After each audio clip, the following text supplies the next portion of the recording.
When we first heard that somebody or other was going to dig some holes in the landfill, we just knew we were going to have to be there. Gee, old smelly garbage from a long time ago. Who could pass up playing in that? Well, we certainly got what we came for, and a whole lot more. This is a document of the things we saw and the people we met. Wilson Hughes and Bill Rathjay came up. They're the co-directors of Project Garbage. And Apparently, the idea of digging in a landfill caught the fancy of a lot of folks. This is a sign of the coming times. A press conference on top of a 100-foot mound of garbage. Fortunately, most of the lightweights fled about the time the first good bucketful came out of the hole. See, there's a tad of a smell attached to this operation. With the formalities out of the way, it was about time to find out who these people really were and what the heck they were up to. Lesson 1 in Garbology is to meet Bill Rathjay.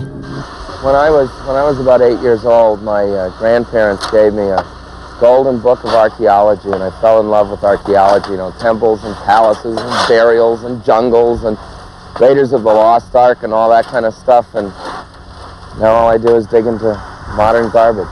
When I became a professor at the University of Arizona, I began teaching undergraduates, and I wanted them to understand that archaeology is just looking at the relationship between patterns and artifacts and patterns and behavior. Because really, that's all archaeologists do. And so I sent them out into modern Tucson to look at patterns in both. And a couple of the students came back with garbage, and they wanted to see if the patterns in the garbage from different neighborhoods was the kinds of patterns that they would expect. And it wasn't. So all of a sudden, it became very interesting to me what we could learn about ourselves and about what we eat and what we throw away, what we recycle, hazardous waste, etc. We could learn that by looking at our garbage. Well, the reason we're here in Toronto is partly to see what the difference is overall between Canadian garbage and U.S. garbage, which I think is very interesting because, you know, in the U.S., we say we throw away the most garbage per person. And up here in Canada, I've been shocked to find that Canadians say they throw away the most garbage. So it's sort of a battle of the garbage mongers. You know, who does throw away the most garbage? But the real issue, the real reason we're here is that in Toronto, for the last 5 years and longer, in various parts, there's been a very effective blue box curbside recycling program. And in the United States now, and elsewhere in Canada, a lot of people are starting these programs, and they want to know what kind of impact is that going to have on their landfills? Is that going to have on their solid waste management? And by doing a study of pre-blue box and post-blue box garbage in these landfills, we're going to be able to give them the answer. Well, what is actually going on is we get a totally accurate measurement as to how deep we are taking this core sampling from. We do a temperature test of the mass to find out, you know, what temperature it is, you know, because temperature is directly related to activity. And then we categorize it and analyze roughly where everything was. We shovel it up into buckets, then we take it to a rough screen to take out the, you know, the larger particles, and then we put it into various bags. All those, remember, this is just sample gathering right now. I mean, right now it's just sort of a frenzy. Bucket auger is a very, very expensive piece of equipment. Very expensive. So you want to get your work done with him really fast, and then over the next, so this will be going on, it's about 3 days per landfill. And we'd like to get about 20, 30 samples from each landfill at different levels, and then we'll take that back to the Recycling Development Corporation's analytical warehouse facility, and we will break it down into smaller components at that point and do various tests there. There is not been a single bucket load we've taken out that hasn't had newspapers in it. And what we do is the newspapers give us the immediate date, but you don't know if somebody's hung that around their garage for 6 months or whatever. So we look at bottles, we look at caps, we look at, this usually labels on a lot of things in there that you can find. It's pretty easy to find out what dates of stuff is actually.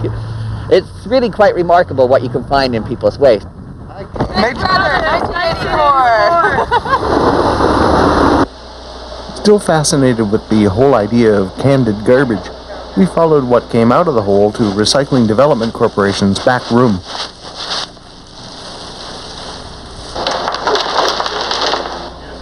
On reflection, it's amazing. Here's all this stuff. It was flung into a garbage can, flung into a garbage truck, compacted there, compacted at a garbage transfer station, dumped in the landfill, and compacted again, hauled out by the bucket auger. Now it's being handled, studied, and classified as if it were precious ancient artifacts. And he's lost his little leggy. Of course, Oscar would be in the garbage. Who else, right? He lives in the garbage can. Isn't he cute? Diaper? Do we have diapers yet? No. And the basic categories are roofing material, ferrous metal,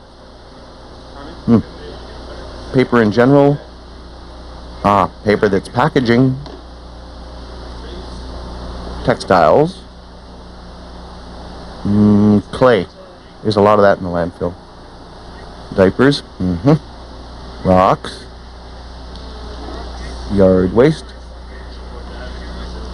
Oh, polystyrene. Ooh, it doesn't look so pretty in the landfill. Pressboard stuff in this bin. A highly scientific category here, rubber stuff, and milled wood. So far, just a popsicle stick and a half. This is the stuff we saw falling through the screen at the landfill. Holy smokes, archaeologists are picky. This is the type of thing that we'll be doing at the University of Toronto in one of the archaeology labs. What will they be looking for at UT? We will just be doing exactly the same thing as we've been doing with the larger material, sorting it according to various categories like paper, glass, ferrous metal, aluminum, wood, and then getting a weight measurement as well as a volume. Some of the stuff, when it came through the screen, it was still surrounded by clay or dirt matrix. So we get clumps of it, which we then have to break and see if there's anything else in there. Sometimes you'll find bits and pieces of glass or just rock. We can see the definite progression, the change in the packaging, certainly. I mean, we went, there's newspapers in glass in 1950 and there's newspapers in glass in 1990. There's not a lot of plastic in 1950. In fact, there's very little plastic. You find a lot of that now, plastic film, rigid plastic, items like a sprinkler hose handle, a golf bag, a lot of dolls, which we see in the material now that you don't see in any of the 1950 stuff. When they made a brass or a stainless steel hose nozzle, that was one you had for the whole time you had a garden, And now they make these cheap ones out of plastic, and you might use them for a couple of years, and the fight against sprinkler. I think my dad has bought 400 sprinklers in the last 3 years because they're all cheap plastic things. The most interesting thing about digging in the landfill, and that I want to tell people, is that the landfill, what we see in there, is just a big pile of our natural resources that were used once or twice and dropped in this big hole. And some of it's degrading, some of it isn't degrading. That's not the real issue. We know that it's fairly safe in there. The issue is, why are we using this stuff at such a high rate? And why are we just throwing it away? I got to tell you something, okay? We are definitely a wasteful society. Our wasteful patterns and habits are clearly observable in every landfill we've been involved in. We drink too much, we consume too much, we just do too much basically of everything, and we have to move to a conservative society. We just have to. There aren't, landfills are filling up, nobody wants them around anymore, and we're just wasting very good materials. I find it totally offensive, frankly. Bill Raftery has discovered that 9% of residential waste stream is whole, perfectly good food that we bought and then threw away. We have 120,000 people a month in Toronto going to food banks. So we throw away food and we have hungry people. It's totally offensive to me. I think the most critical discovery in the garbage project history, the 18 years, is what we found in virtually every study. And that is that we're a very schizophrenic society. We know what the right thing to do is, what the right things to eat are, what the right thing to recycle is, etc. But we also know what's easier and what we like and so forth. And we do sort of a mix of things. So instead of getting a bag of garbage that has just Mrs. Nutter's 29-grain, high-fiber, good-for-you bread, in the same bag of garbage you're going to find a Hostess Twinkie. And a lot of people think that's a big source of confusion. What I think is, it's reality. And if we understood that better, if we accepted that better and realized that we all do a little of what's good and a little of what's bad, and that the reality is a mix, I think we'd come to a much more valuable understanding that would allow for us to make a better contribution to the environment. We can't recycle everything.